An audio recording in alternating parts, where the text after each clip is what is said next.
Si este camión no arranca mañana, estás fuera, le gritó el capataz frente a todos. Ella era la nueva, una mecánica joven, rodeada de hombres que se burlaban mientras un camión viejo y muerto sostenía el futuro de decenas de familias. Nadie confiaba en ella, hasta que descubrió algo que ningún experto había visto. Pero el tiempo corría y un solo error lo arruinaría todo. Suscríbete al canal y cuéntanos en los comentarios desde qué parte del mundo estás viendo esta historia. Había algo en el aire de aquella cantera que cortaba la garganta. No era solo el polvo del granito rosa que flotaba como niebla perpetua sobre minas de Corrales, en el departamento de Rivera, muy cerca de la frontera con Brasil. Era el peso del silencio que cargaban los hombres esa mañana del martes, cuando el capataz Durán atravesó el patio de maquinaria a las 6 en punto, con el rostro de quien ya había tomado una decisión. Jennifer Menéndez acababa de cumplir 26 años, hacía 11 días.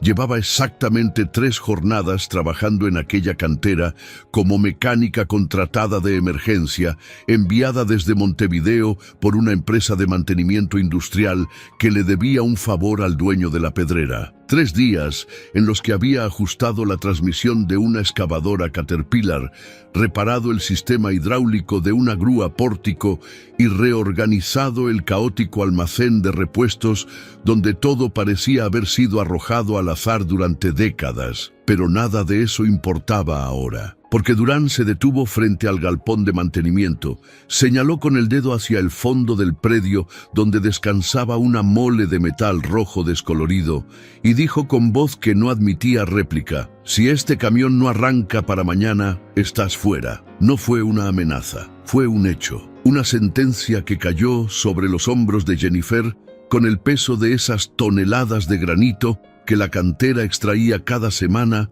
de las entrañas de la tierra uruguaya. El camión en cuestión era un Mack Truck Superliner que había visto mejores días, muchos mejores días.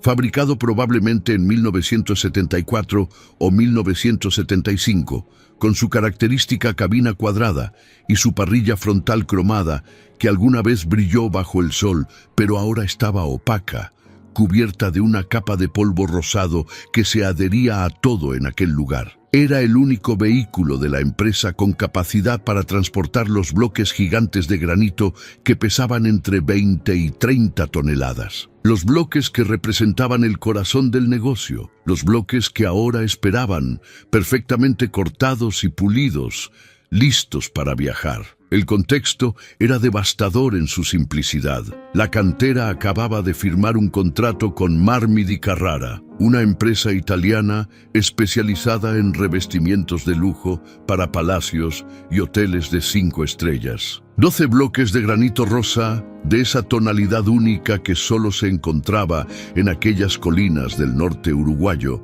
debían llegar al puerto de Montevideo antes del mediodía del día siguiente. Un barco carguero partiría a las 3 de la tarde hacia Génova. Si los bloques no estaban en el muelle antes de las 12, el barco zarparía vacío. El contrato sería cancelado y 40 familias que dependían de aquella cantera para comer perderían su fuente de trabajo. No había plan B, no había otro camión.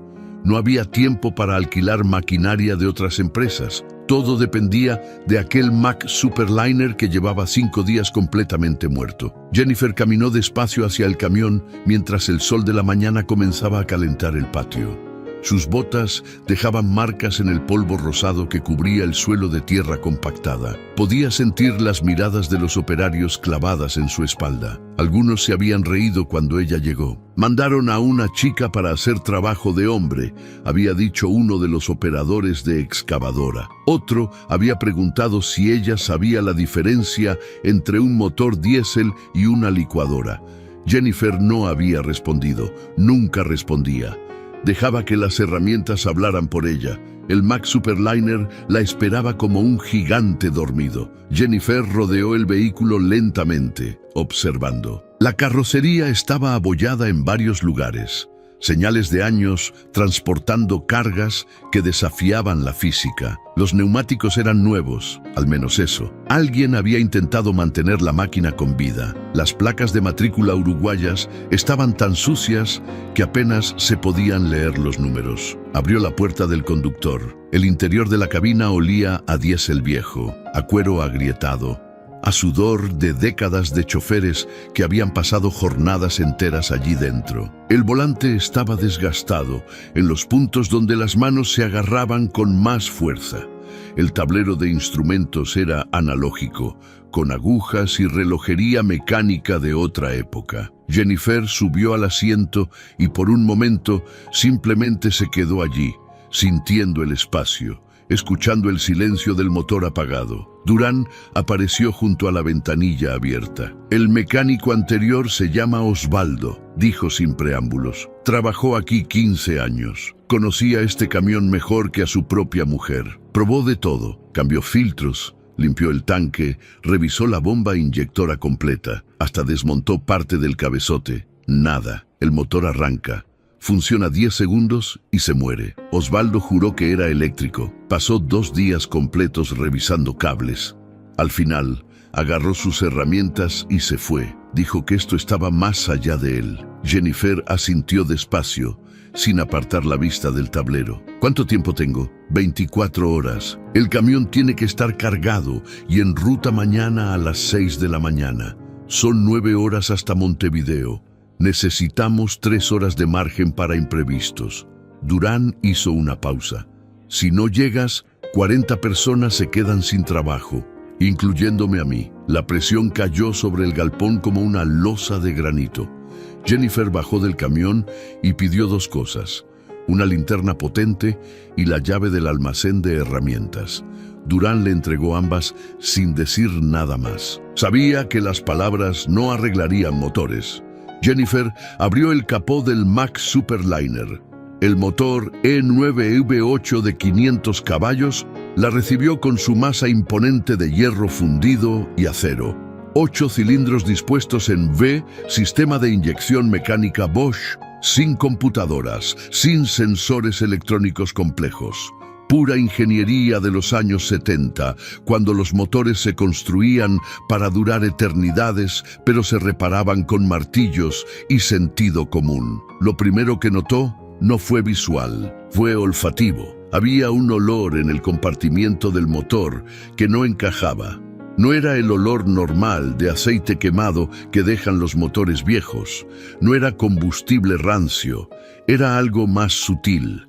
Algo químico, ligeramente dulzón, que ella reconoció de inmediato porque lo había encontrado antes en otros trabajos.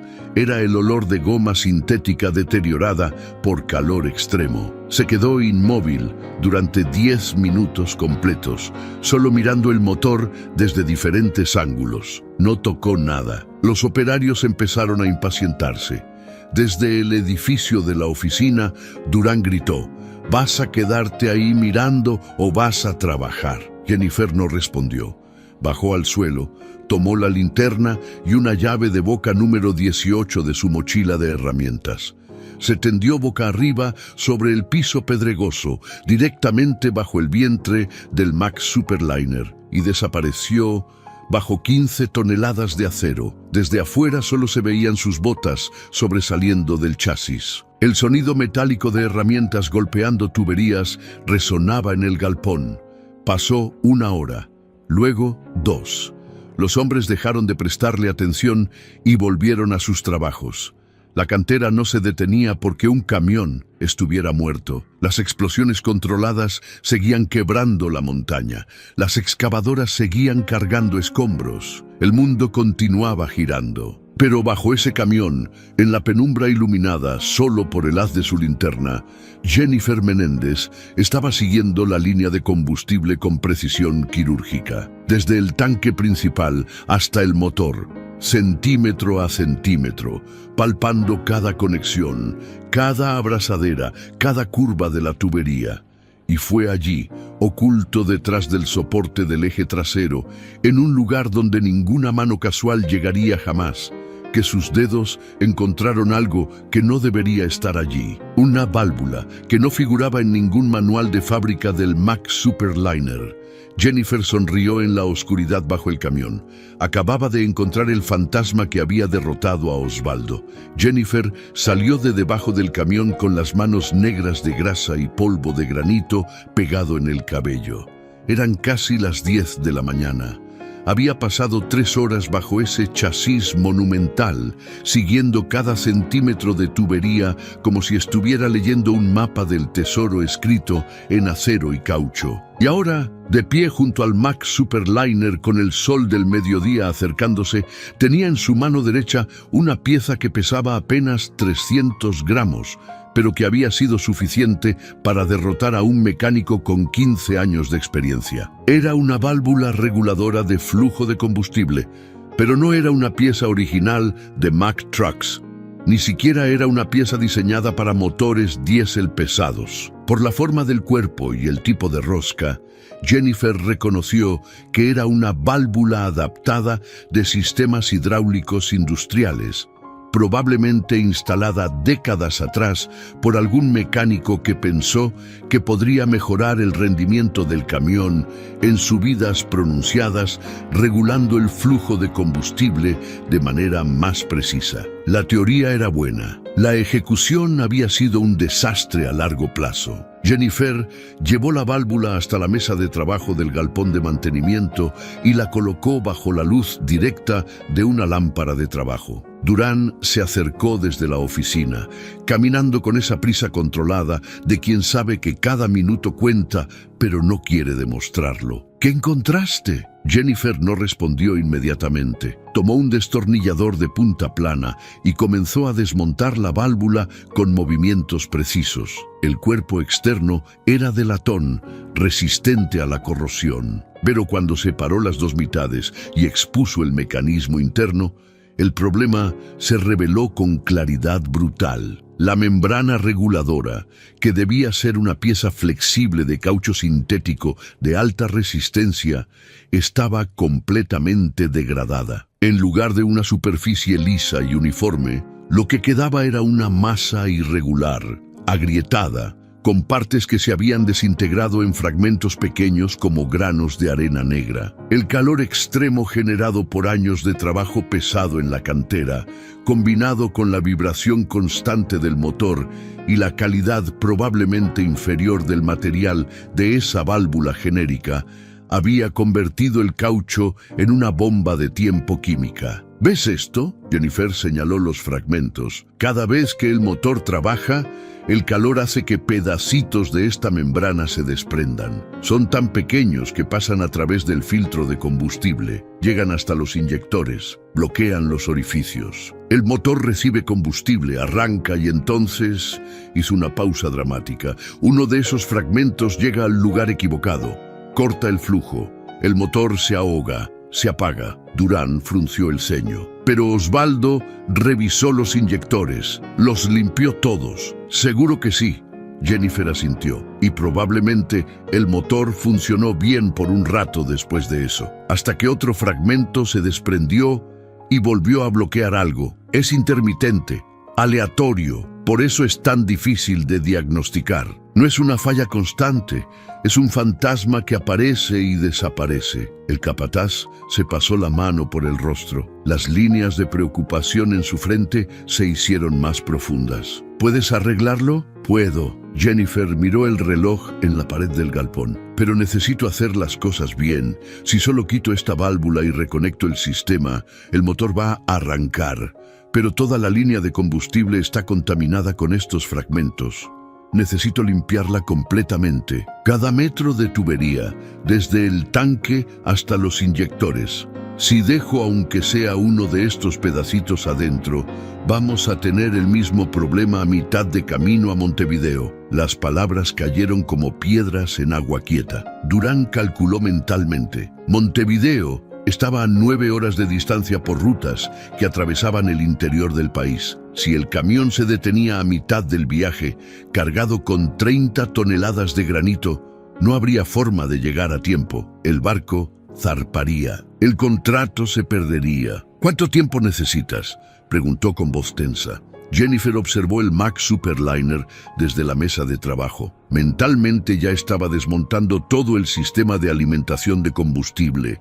Tanque, línea principal, filtros, bomba inyectora, líneas a cada cilindro, inyectores. Cada componente tendría que ser removido, limpiado con aire comprimido, inspeccionado y reinstalado. 6 horas, dijo finalmente. Si trabajo sin parar y si no encuentro otras sorpresas. Eran las 10:15 de la mañana. 6 horas la llevarían hasta las 4:15 de la tarde. Dejarían exactamente 1 hora y 45 minutos para cargar los 12 bloques de granito antes de que el sol se pusiera. Y eso asumiendo que todo saliera perfecto.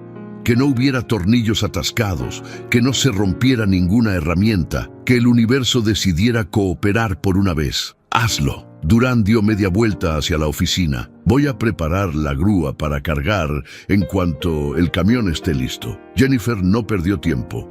Regresó al Mack Superliner y comenzó la cirugía mecánica más importante de su carrera.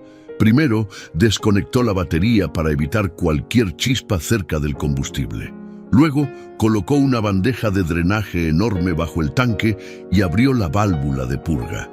El diésel comenzó a fluir, espeso y oscuro, con ese olor penetrante que se adhiere a la ropa y a la piel por días. Mientras el tanque se vaciaba, Jennifer comenzó a desmontar las líneas de combustible que corrían desde el tanque hasta el motor. Cada conexión requería una llave diferente. Cada abrazadera estaba endurecida por años de exposición al calor y a la intemperie.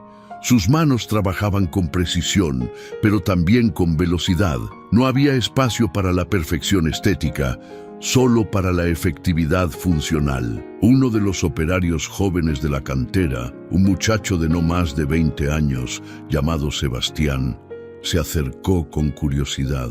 Había sido uno de los que se rió cuando ella llegó. Ahora observaba en silencio mientras Jennifer desmontaba componentes que él ni siquiera sabía que existían en un camión. ¿De verdad ese pedacito de goma causó todo esto?, preguntó con algo parecido a la incredulidad. Jennifer levantó la vista desde debajo del capó. Los motores son como las personas, dijo mientras aflojaba otra conexión.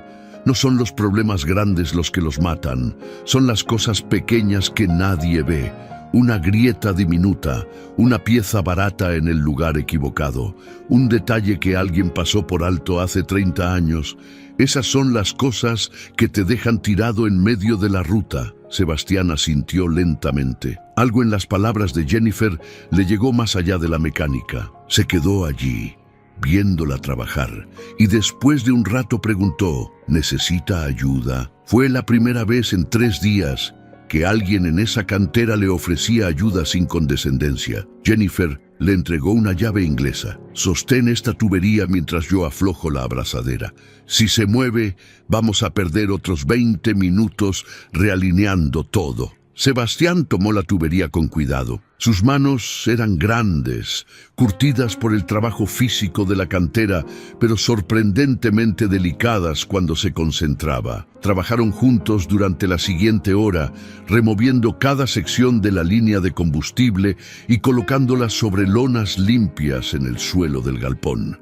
Cuando finalmente tuvieron todo el sistema desarmado, Jennifer conectó una manguera de aire comprimido al compresor industrial de la cantera. El rugido de la máquina llenó el galpón cuando ella comenzó a soplar aire a alta presión a través de cada tubería. De las líneas salían no solo los fragmentos negros de la membrana deteriorada, sino también sedimentos de décadas, partículas de óxido, pequeñas acumulaciones de parafina del diésel viejo. Era asombroso que el camión hubiera funcionado alguna vez con todo eso dentro. Dios mío, murmuró Sebastián al ver la cantidad de mugre que salía. Es como limpiar las arterias de una persona. Exacto. Jennifer sonrió por primera vez desde que llegó a la cantera. Y si no lo haces bien, el paciente tiene un infarto. Revisó cada inyector individualmente, los desmontó, los sumergió en diésel limpio.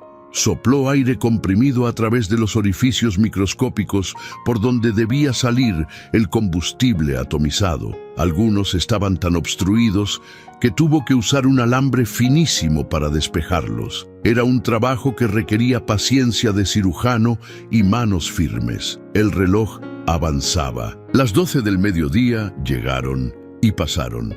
Jennifer no se detuvo ni para comer. La bomba inyectora mecánica Bosch era la pieza más compleja del sistema. Jennifer la desmontó con reverencia, sabiendo que si cometía un error al rearmarla, todo el trabajo sería inútil. Los émbolos internos, los resortes de retorno, las válvulas de alivio, cada componente fue limpiado, inspeccionado y devuelto a su lugar exacto con la precisión de un relojero. A las 2 de la tarde, con el sol aplastando el patio de la cantera con calor implacable, Jennifer comenzó a rearmar el sistema. Cada tubería fue reinstalada siguiendo exactamente el recorrido original. Cada abrazadera fue apretada con el torque correcto, ni demasiado floja para que fugara, ni demasiado apretada para que aplastara el caucho de las juntas. El tanque fue rellenado con diésel nuevo, filtrado 2 veces para asegurar que no quedara ninguna impureza. Jennifer instaló un filtro de alta capacidad en el lugar donde había estado la válvula maldita. Era un filtro moderno, con un elemento de papel de alta densidad capaz de atrapar partículas de hasta 5 micrones. Nada pasaría a través de él sin ser capturado. A las 3:30 de la tarde, con las manos temblando por el cansancio y la tensión, Jennifer reconectó la batería del Mac Superliner. Sebastián estaba a su lado. Durán había salido de la oficina y observaba desde la puerta del galpón. Otros operarios dejaron sus tareas y se acercaron, formando un semicírculo alrededor del camión. Jennifer subió a la cabina. El asiento de cuero agrietado la recibió como un viejo amigo. Colocó su mano sobre la llave de encendido y por un momento simplemente respiró. Todo su trabajo, toda su reputación, toda su carrera se reducía a este instante. Giró la llave. El motor de arranque giró 1 vez, 2 veces, 3, y entonces el E9 V8 de 500 caballos despertó. No fue un arranque tímido, fue un rugido que sacudió el chasis completo del camión y reverberó contra las paredes del galpón como un trueno industrial. Los 8 cilindros se encendieron al unísono, perfectamente sincronizados, cada uno contribuyendo su explosión controlada a la sinfonía mecánica. El escape vomitó una nube de humo negro durante los primeros segundos, limpiando los residuos acumulados en las tuberías de escape, y luego se aclaró hasta convertirse en apenas una vibración térmica en el aire. Jennifer aceleró suavemente. El motor respondió con la docilidad de un gigante domesticado. Aceleró más. El rugido se hizo más profundo, más poderoso. Mantuvo las revoluciones en 3000 por 1 minuto completo. 2 minutos, 3. El motor no falló, no tartamudeó, no dio ninguna señal de debilidad. Jennifer bajó de la cabina con las piernas débiles por la descarga de adrenalina. Sebastián tenía una sonrisa enorme en el rostro. Durán caminó lentamente hacia el camión, como si no pudiera creer lo que acababa de presenciar. «Está listo», dijo Jennifer simplemente. «Pueden cargarlo». Durán extendió su mano. Era la primera vez que lo hacía. Jennifer la estrechó. Las manos de ambos estaban callosas, marcadas por años de trabajo duro. Eran las manos de personas que entendían que el mundo se construye no con palabras bonitas, sino con tornillos bien apretados. «¿Cuánto te debo?», preguntó Durán. Jennifer mencionó una cifra. Era justa, ni abusiva ni humilde.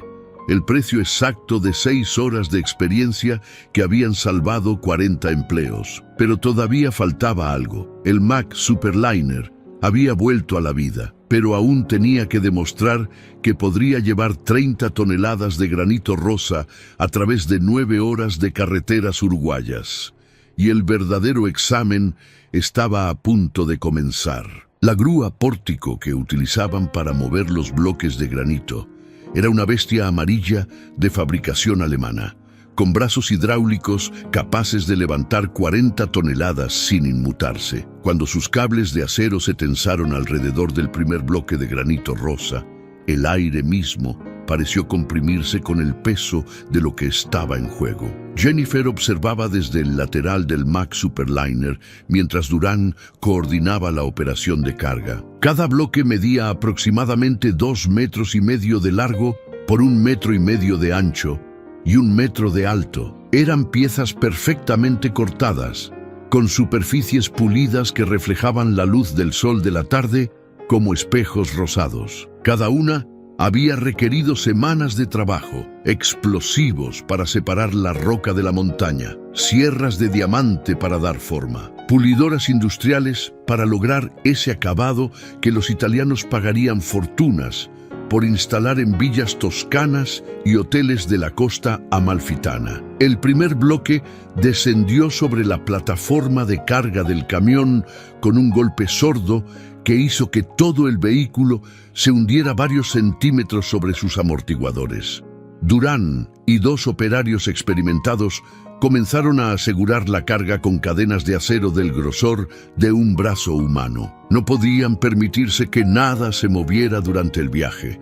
Un bloque de granito desplazándose a 80 kilómetros por hora podría destruir el camión y matar a cualquiera que estuviera cerca. El segundo bloque, el tercero. Cada uno añadía más peso, más presión sobre los neumáticos, más tensión sobre el chasis del Mack Superliner que ya tenía medio siglo de vida. Jennifer caminó alrededor del camión, verificando visualmente que la suspensión respondiera de manera uniforme. Los muelles de acero gemían pero se mantenían firmes. Las llantas se aplastaban ligeramente contra el suelo, pero conservaban su forma. Todo estaba dentro de los parámetros normales para una carga pesada. Cuando colocaron el octavo bloque, eran las 5:15 de la tarde. El sol comenzaba su descenso hacia el horizonte, tiñendo el cielo con franjas naranjas y violetas que contrastaban dramáticamente con el rosa del granito apilado. Sebastián, el joven operario que había ayudado a Jennifer durante la reparación, se acercó con 2 botellas de agua fría. Nunca había visto a nadie arreglar ese camión, dijo mientras le entregaba una botella. Osvaldo era bueno, pero usted encontró algo que él ni siquiera sabía que existía. Jennifer bebió el agua en largos tragos. Tenía la garganta seca por horas de respirar polvo de granito mezclado con vapores de diésel. Osvaldo no es mal mecánico, respondió, pero buscaba en los lugares obvios. Revisó todo lo que aparece en el manual de fábrica. El problema es que ese camión tiene 50 años. Ha pasado por las manos de cuantos mecánicos distintos. Cada uno le agregó algo, le quitó algo, lo adaptó.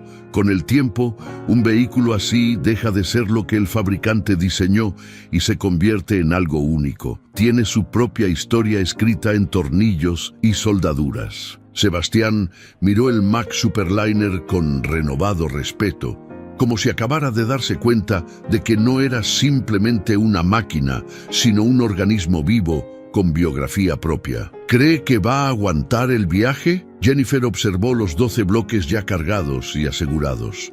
30 toneladas de granito rosa que hacían que el camión pareciera agacharse, como un animal preparándose para saltar. Si hice bien mi trabajo, sí, dijo con honestidad brutal. Pero en mecánica nunca hay certezas absolutas. Siempre existe la posibilidad de que algo que no pudimos ver decida romperse en el peor momento posible. Era la clase de honestidad que pocas personas tienen el coraje de expresar. Sebastián asintió, entendiendo que la confianza verdadera no está en las promesas vacías, sino en el reconocimiento de los límites del control humano sobre las máquinas. A las 6:45, con los últimos rayos del sol iluminando el patio de la cantera, Durán se acercó a Jennifer con un sobre manila en las manos. «Este es tu pago», dijo. «Y esto otro», extendió un segundo sobre más grueso. «Es un bono.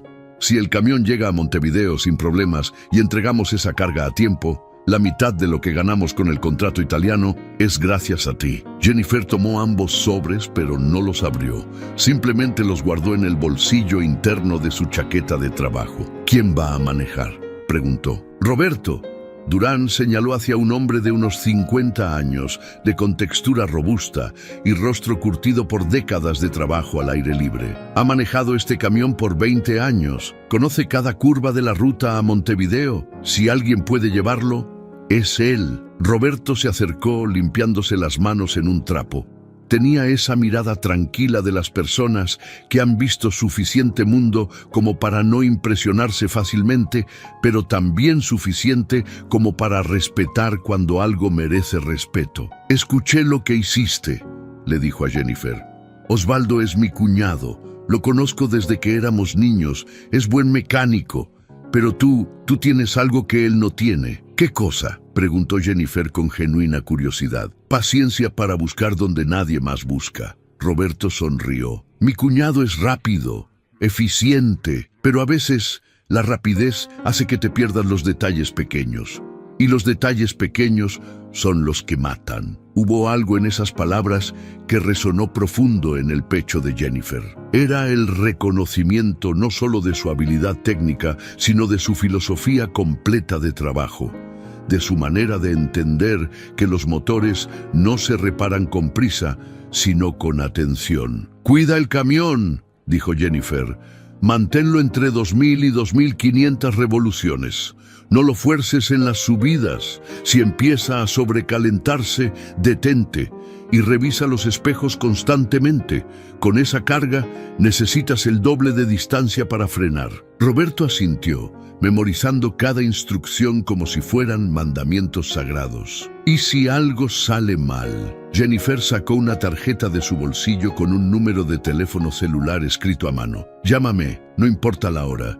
Si el camión tiene problemas, quiero saberlo». Eran las 6:10 de la tarde cuando Roberto subió a la cabina del Max Superliner, encendió el motor y ese rugido familiar volvió a llenar el aire. Jennifer observó cómo el camión salía lentamente del patio de la cantera, con 30 toneladas de granito rosa balanceándose suavemente sobre la plataforma de carga, los neumáticos dejando marcas profundas en la tierra compactada del camino de salida. Durán estaba a su lado, con los brazos cruzados y la mandíbula apretada. 9 horas. Murmuró. 9 horas hasta saber si conservamos la empresa o si 40 familias se quedan sin nada. Jennifer no respondió. Había hecho todo lo humanamente posible. Ahora el destino descansaba en manos de un motor de 50 años, una ruta llena de curvas y una carrera contra un reloj que no se detendría por nadie. Eran las 11:40 de la noche cuando el teléfono de Jennifer sonó. Estaba en su habitación del pequeño hotel de Minas de Corrales, una construcción modesta con paredes delgadas y colchones que habían visto mejores días, pero era el único alojamiento disponible en ese pueblo del norte uruguayo. Jennifer había estado acostada en la cama, todavía con la ropa de trabajo puesta, incapaz de dormir porque su mente no dejaba de repasar cada conexión que había apretado, cada tubería que había limpiado, cada detalle que podría haber pasado por alto. Tomó el teléfono antes del segundo timbrazo. «¿Roberto?» La voz al otro lado estaba tensa. No era pánico, pero estaba cerca. «Jennifer, tenemos un problema». El corazón de ella se aceleró. Se sentó en la cama, completamente alerta. «¿Dónde estás?» «A unos 80 kilómetros de Montevideo, ruta 8, cerca de 33. El motor está bien, no hay fallas». Pero hizo una pausa que se sintió eterna. «Hay algo raro con la dirección. Cuando tomo curvas hacia la izquierda, siento una resistencia que no debería estar ahí, como si algo estuviera atascado». Jennifer cerró los ojos, visualizando mentalmente el sistema de dirección del Max Superliner. Era un sistema hidráulico asistido, con una bomba accionada por correa conectada al motor. Si había una fuga en el sistema hidráulico o si la bomba estaba fallando, la dirección se volvería progresivamente más difícil de manejar hasta que finalmente se bloqueara por completo. Y con 30 toneladas de carga, perder la dirección en una curva no era simplemente peligroso, era letal. ¿Revisaste el nivel del fluido hidráulico? Todavía no. Estoy estacionado en un área de descanso. Quería llamarte primero. Necesito que revises el depósito. Jennifer se levantó de la cama y comenzó a ponerse las botas. Está en el lado izquierdo del motor, cerca del alternador. Es un cilindro transparente. Debería estar lleno hasta la marca que dice Max. Si está por debajo, tenemos una fuga. Escuchó a Roberto moverse, el sonido de la puerta del camión abriéndose, pasos sobre grava, el capó siendo levantado. Hay una linterna en la caja de herramientas detrás del asiento, agregó Jennifer. Pasaron 2 minutos que se sintieron como 2 horas. Jennifer podía escuchar los sonidos del tráfico nocturno en la ruta, el silbido del viento, el motor del Mack en ralentí. Finalmente, la voz de Roberto regresó. El nivel está en min, casi vacío. Jennifer maldijo en voz baja. Una fuga en el sistema de dirección hidráulica significaba que en algún lugar había una manguera rota, una junta deteriorada o un sello dañado. Y sin fluido, la bomba podría sobrecalentarse y destruirse por completo. Está bien, dijo con calma forzada. Escúchame con atención. En el área de descanso debe haber una estación de servicio. Necesitas comprar aceite hidráulico. Cualquier marca de ATF Dexron servirá. Compra 4 litros. Y después, llena el depósito hasta la marca Max. Arranca el motor y gira el volante completamente hacia la izquierda y hacia la derecha varias veces para purgar el aire del sistema. Luego, revisa si el nivel baja rápidamente. Si baja mucho en 5 minutos, la fuga es seria y necesitamos encontrarla. Si se mantiene estable, puedes continuar, pero deberás revisar el nivel cada 50 kilómetros. Entendido. Roberto, la voz de Jennifer se volvió más firme. Si en algún momento la dirección se pone demasiado dura, detente inmediatamente. No intentes forzarla. Con esa carga es mejor llegar tarde que no llegar nunca. Lo sé, respondió Roberto con una solemnidad que indicaba que comprendía perfectamente la gravedad de la situación. La llamada terminó. Jennifer se quedó de pie en medio de la habitación del hotel, con el teléfono en la mano, sintiendo la impotencia de estar a kilómetros de distancia, mientras un camión con 50 años de vida transportaba la salvación económica de 40 familias por rutas oscuras del interior uruguayo. No podía hacer nada más que esperar y confiar en que cada tornillo que había apretado esa tarde aguantara un poco más. Las manecillas del reloj avanzaban hacia la medianoche. El barco en el puerto de Montevideo zarparía a las 3 de la tarde del día siguiente. Faltaban 15 horas y 80 kilómetros que ahora se sentían como 800. Jennifer no podía quedarse quieta en aquella habitación de hotel. Cada minuto que pasaba sin noticias de Roberto era un minuto en que su imaginación construía desastres. El camión volcado en una curva, los bloques de granito desparramados sobre el asfalto, 40 familias recibiendo la noticia de que todo había terminado. Se paseaba de un lado a otro de la habitación como animal enjaulado, con el teléfono apretado en la mano, esperando que sonara. Sonó a las 12:05 de la madrugada. ¡Ya llené el depósito! La voz de Roberto tenía ese tono controlado de quien está haciendo un esfuerzo consciente por no entrar en pánico. Purgué el aire como me dijiste. Giré el volante 30 veces en ambas direcciones.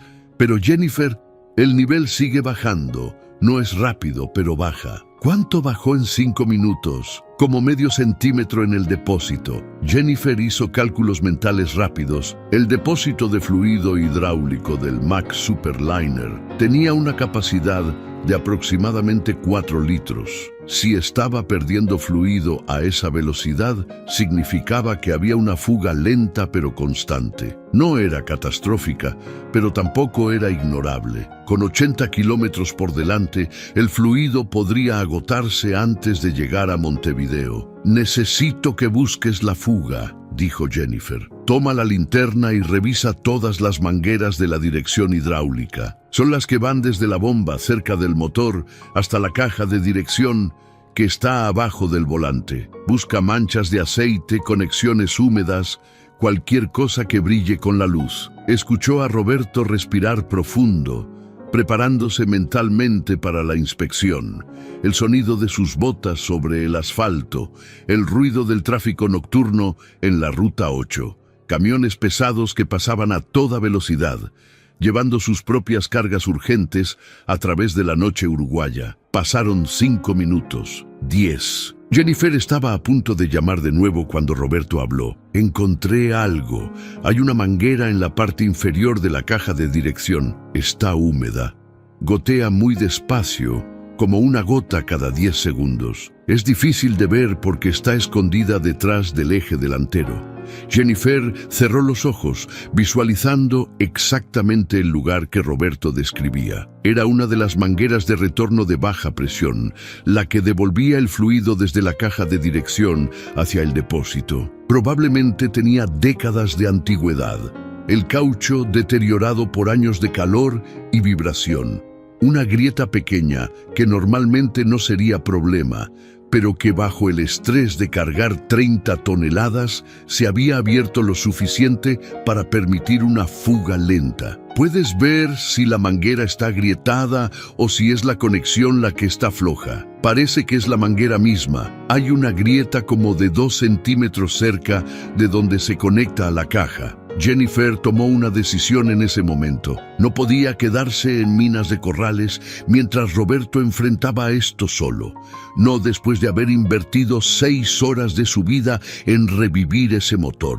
No cuando 40 familias dependían de que ese camión llegara a tiempo. Roberto, ¿dónde exactamente estás? Área de descanso. Don Pedro, kilómetro 212 de la Ruta 8. Jennifer agarró su mochila de herramientas, sus llaves, su chaqueta. Quédate ahí, voy para allá. ¿Cómo? Estás en Minas de Corrales. Son casi 100 kilómetros. Tengo mi camioneta. Jennifer ya estaba saliendo de la habitación. Puedo estar ahí en 1 hora y cuarto. Llena el depósito de nuevo. Conserva todo el fluido que puedas. No muevas el camión hasta que yo llegue. Colgó antes de que Roberto pudiera protestar. Bajó las escaleras del hotel de 2 en 2. Cruzó el estacionamiento desierto hasta su Toyota Hilux del 2008, una camioneta blanca con más de 300.000 kilómetros recorridos que la había acompañado a más talleres mecánicos de emergencia de los que podía contar. El motor de la Hilux encendió al primer intento. Jennifer salió del estacionamiento con las llantas chirriando levemente y apuntó hacia el sur, hacia la Ruta 8, hacia 80 kilómetros de carretera oscura iluminada solo por las estrellas y la determinación de no permitir que ese trabajo terminara en fracaso. Llegó al área de descanso Don Pedro a la 1:30 de la madrugada. El Mack Superliner estaba estacionado bajo las luces amarillentas del área de servicio, con sus 30 toneladas de granito rosa brillando suavemente en la penumbra. Roberto estaba sentado en el parachoques delantero, fumando un cigarrillo con esa paciencia infinita de los camioneros que han pasado noches enteras esperando repuestos, permisos o milagros. Se levantó cuando vio la Hilux de Jennifer acercarse. No tenías que venir, dijo, pero había alivio genuino en su voz. Sí tenía. Jennifer bajó de la camioneta con su mochila de herramientas. Muéstrame la fuga. Se arrastraron juntos debajo del camión. Roberto iluminó con la linterna mientras Jennifer inspeccionaba la manguera dañada. Efectivamente, había una grieta de aproximadamente 2 centímetros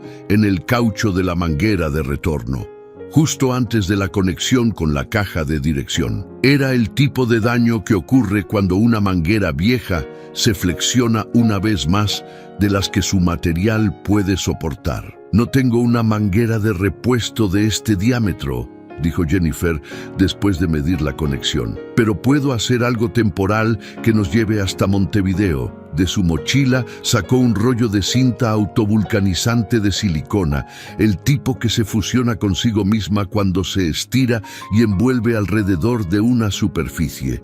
también sacó 2 abrazaderas metálicas pequeñas y un trozo de caucho de neumático que siempre llevaba para reparaciones de emergencia. Primero, limpió meticulosamente la zona alrededor de la grieta con un trapo empapado en diésel. Luego, envolvió el pedazo de caucho del neumático alrededor de la sección dañada de la manguera, creando una capa protectora externa. Sobre eso, comenzó a enrollar la cinta autovulcanizante, estirándola al máximo para activar su propiedad adhesiva, superponiendo cada vuelta sobre la anterior hasta crear un vendaje de varias capas que cubría completamente la grieta y se extendía 5 centímetros a cada lado de ella. Finalmente, colocó las 2 abrazaderas metálicas sobre el vendaje y las apretó con cuidado, lo suficiente para comprimir el material y crear un sello, pero no tanto como para cortar la manguera. Esto no es una reparación permanente, advirtió mientras trabajaba, pero debería aguantar 80 kilómetros si conduces con cuidado. Nada de volantazos bruscos, nada de curvas a alta velocidad, y revisas el nivel del fluido cada 20 kilómetros sin falta.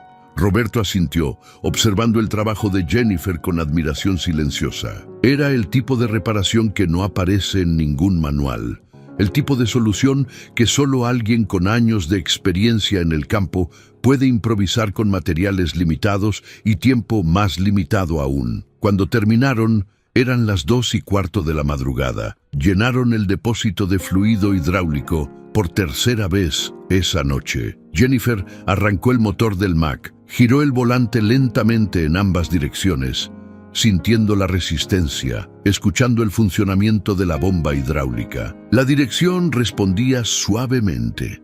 No había ruidos extraños, y cuando revisaron debajo del camión con la linterna, no había nuevas gotas de fluido cayendo. «Funciona», murmuró Roberto con algo parecido a la reverencia. Por ahora, Jennifer no permitía que el alivio disolviera su cautela. «Todavía tienes que llegar a Montevideo. Son las 2:15. El puerto abre a las 6 de la mañana. Tienes casi 4 horas para recorrer 80 kilómetros. Es tiempo más que suficiente si no hay problemas. Pero debes revisar el fluido constantemente».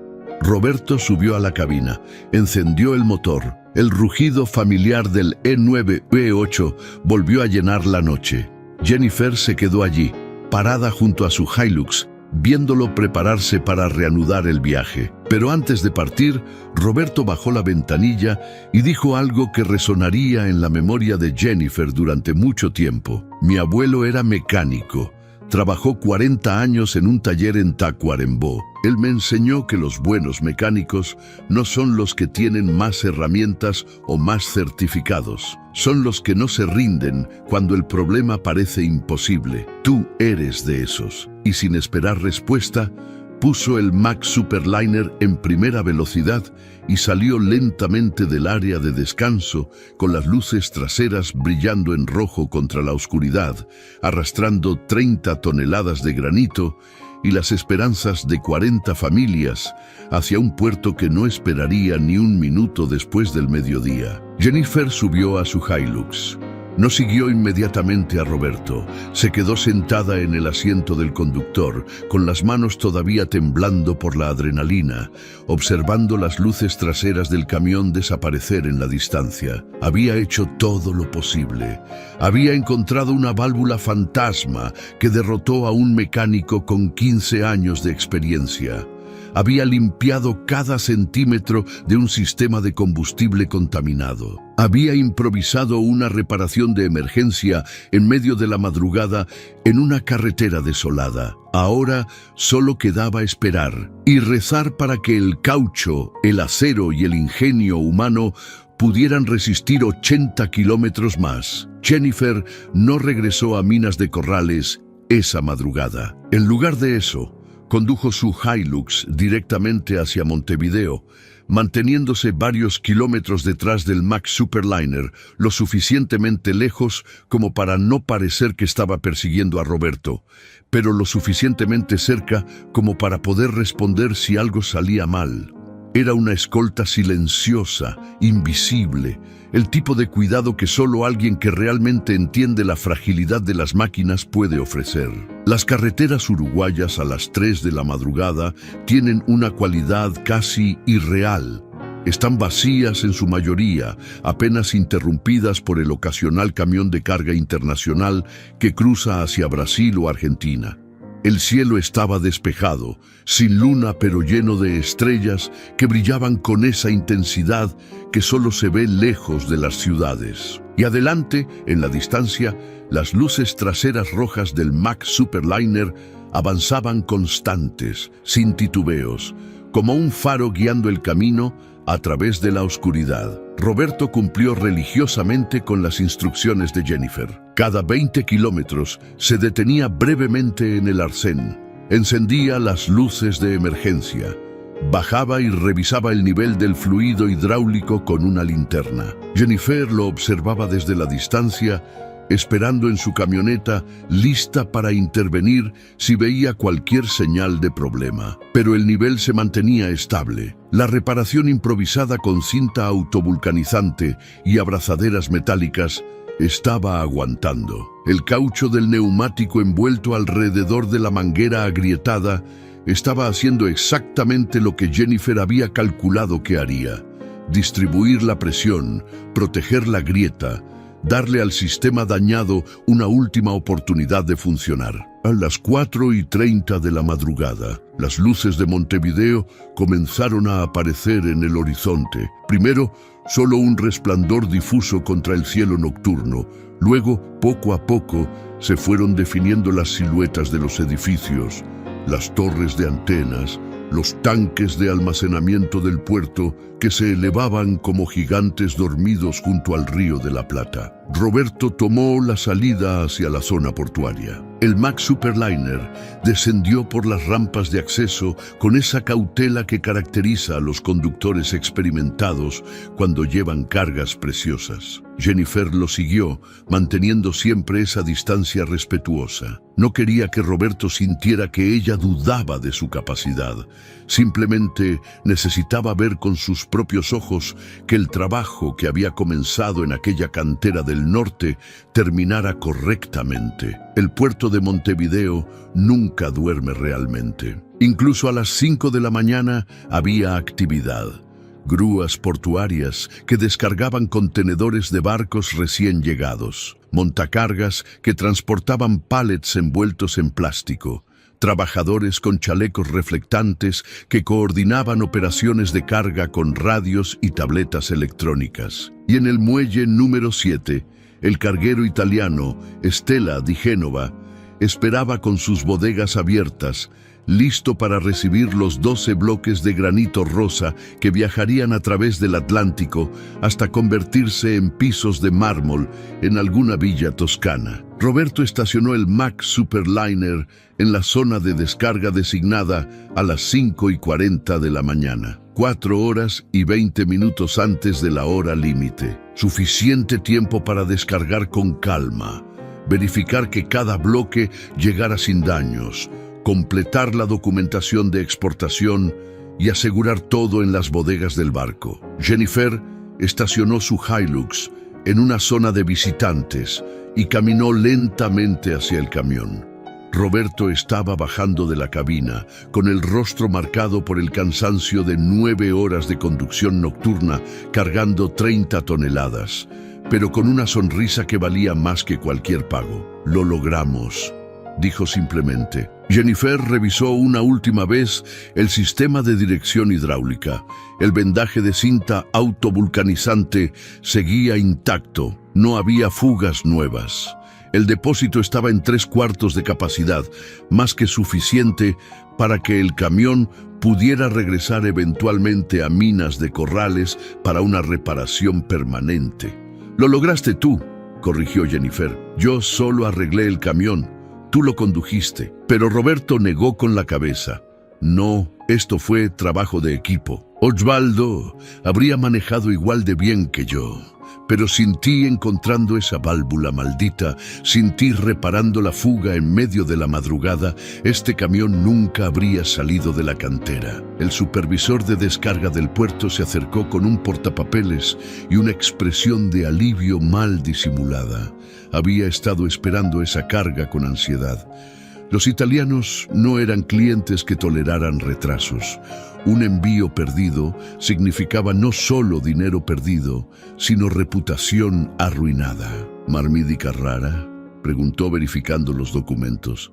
12 bloques de granito rosa —confirmó Roberto—, intactos y a tiempo. Las grúas portuarias comenzaron su trabajo. Los cables de acero se tensaron alrededor del primer bloque. Jennifer observó cómo levantaban cada pieza de granito, cómo las movían con precisión milimétrica hacia las bodegas del barco, cómo 40 familias de una cantera en el norte de Uruguay continuarían teniendo trabajo porque un motor de 50 años había decidido cooperar una vez más. A las 7 de la mañana, con el sol comenzando a calentar el puerto y las gaviotas gritando sobre las aguas grises del Río de la Plata, Jennifer recibió una llamada de Durán. —Roberto me llamó —dijo el capataz con voz que temblaba ligeramente—. Me dijo que llegaron, que la carga está siendo descargada, que todo salió bien. Así es. Hubo un silencio del otro lado de la línea. El tipo de silencio que ocurre cuando alguien está buscando las palabras correctas para expresar algo que es demasiado grande para el lenguaje. No sé cómo agradecerte, dijo finalmente Durán. Salvaste la empresa, salvaste 40 empleos, salvaste familias enteras. Jennifer observó el último bloque de granito siendo elevado hacia el barco, brillando rosa bajo el sol de la mañana. No salvé nada, respondió con honestidad. Solo hice mi trabajo. Encontré un problema que otros no pudieron ver y lo arreglé. Eso es lo que hacen los mecánicos. No, Durán fue enfático. Eso es lo que hacen los buenos mecánicos. Los excepcionales, los que no se rinden. La llamada terminó. Jennifer guardó su teléfono y caminó de regreso a su Hilux. Roberto la alcanzó antes de que subiera. —¿A dónde vas ahora? —A casa. Jennifer abrió la puerta del conductor. —A Montevideo, a dormir 12 horas seguidas y después, probablemente, a otro trabajo. Siempre hay motores que necesitan ser reparados. Roberto extendió su mano. Jennifer la estrechó. Eran las manos de dos personas que habían compartido una batalla contra el tiempo, contra la física, contra las probabilidades. Si alguna vez necesitas trabajo, dijo Roberto, si alguna vez las cosas se ponen difíciles, llámame. La cantera siempre va a tener un lugar para ti. Era una oferta genuina, el tipo de reconocimiento que no viene con placas doradas ni ceremonias, simplemente la promesa de que cuando alguien demuestra su valor, ese valor no se olvida. Jennifer condujo de regreso a su apartamento en Montevideo mientras el sol subía completamente sobre la ciudad. Las calles comenzaban a llenarse de gente yendo al trabajo, niños caminando hacia las escuelas, vendedores ambulantes preparando sus puestos. La vida normal de una ciudad que no sabía que esa madrugada, en una carretera oscura del interior, una mujer de 26 años había salvado 40 familias con cinta autovulcanizante y conocimiento que ninguna universidad puede enseñar. Cuando llegó a su edificio, Jennifer subió las escaleras hasta su departamento del tercer piso. Dejó caer su mochila de herramientas en el suelo y se derrumbó en el sofá sin siquiera quitarse las botas. Estaba exhausta de una manera que iba más allá de lo físico. Era el cansancio de haber cargado la responsabilidad de tantas vidas sobre sus hombros durante 24 horas. Pero había algo más. Una sensación cálida en el pecho que no tenía que ver con el dinero que había ganado ni con el reconocimiento que había recibido. Era la certeza de que cuando le dijeron, si este camión no arranca para mañana, ¿estás fuera?, ella no se había rendido. Cuando un mecánico con 15 años de experiencia declaró el problema imposible, ella había buscado donde nadie más buscaría. Cuando una manguera agrietada amenazó con arruinar todo en medio de la madrugada, Ella no se había quedado en su hotel esperando noticias. Había conducido 100 kilómetros para hacer una reparación que los manuales nunca describirían, pero que funcionó exactamente cuando necesitaba funcionar. El teléfono vibró una última vez. Era un mensaje de texto de Durán, solo 3 palabras. Gracias por todo. Jennifer sonrió, cerró los ojos y se dejó llevar por el sueño, porque al final esa era su verdadera recompensa. No las palabras de agradecimiento ni los sobres con dinero, sino saber con absoluta certeza que cuando el mundo necesitó que un motor imposible volviera a la vida, ella había sido la persona indicada en el momento indicado, y que la próxima vez que alguien dijera «no se puede hacer», ella tendría esta historia para recordarles que con suficiente paciencia, conocimiento y determinación, casi cualquier cosa se puede arreglar. Incluso motores de 50 años que llevan el peso de 40 familias sobre sus pistones desgastados.